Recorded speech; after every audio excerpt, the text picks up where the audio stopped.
Hey YouTube, it's been a while, but I did plan on making more videos. I didn't get many views on the first one, but whatever. Life goes on. I hope you can hear me. Blah. In this video, I'm going to try to make it brief-ish. I'm going to talk about two monsters who I think have really just not gotten enough credit in the world of Godzilla.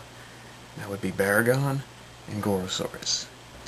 I mean, they're not my favorite monsters, but, I mean, they're both supposed to be dinosaurs that survived the extinction of the rest of the dinosaurs.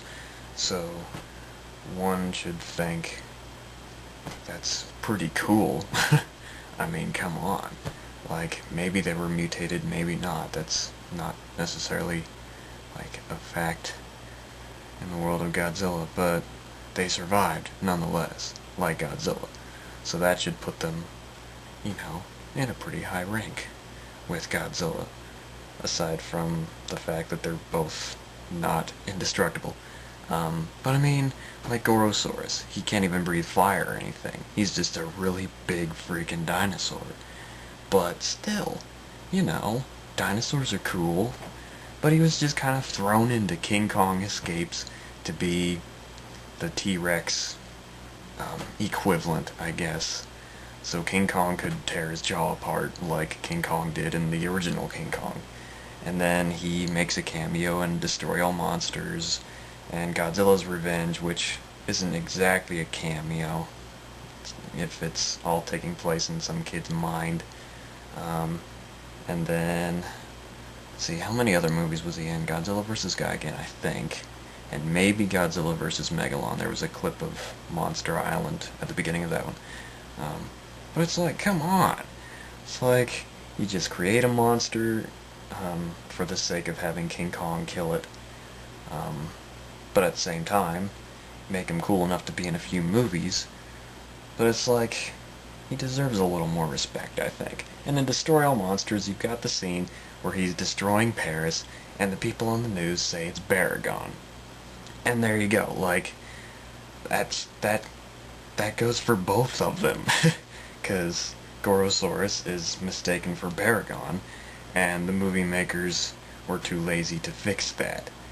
Because apparently the Baragon suit was being used for some other TV show, and they didn't feel like fixing the script. Then you have Baragon.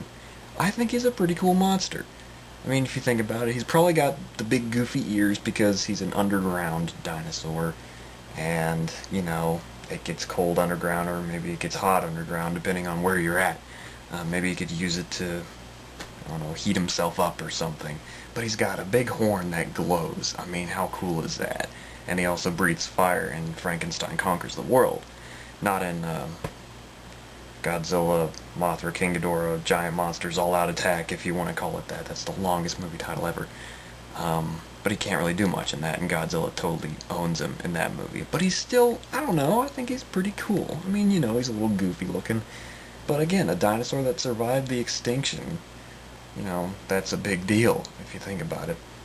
But again, he was practically thrown into Frankenstein Conquers the World so Frankenstein could kill something that was as big as he was. And then he makes a very brief cameo in Destroy All Monsters. And then he doesn't show up again until the 2000s just so Godzilla can kill him. Like, what an unfulfilling career,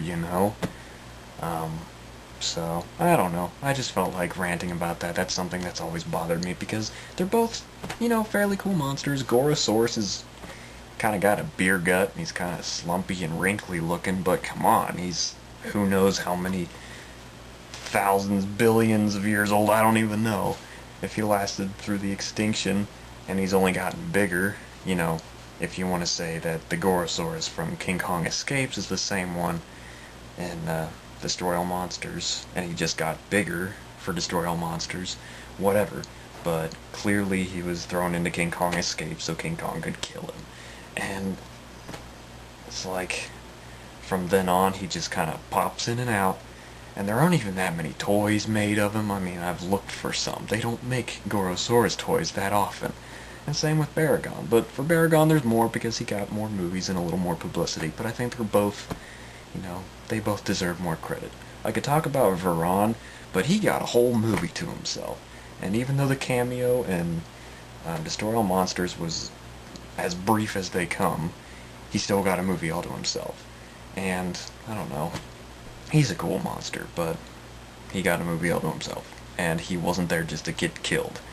So, in defense of Gorosaurus and Baragon, I think they should get some more publicity somehow. Have more toys made about them. I don't know. I just felt like ranting about that.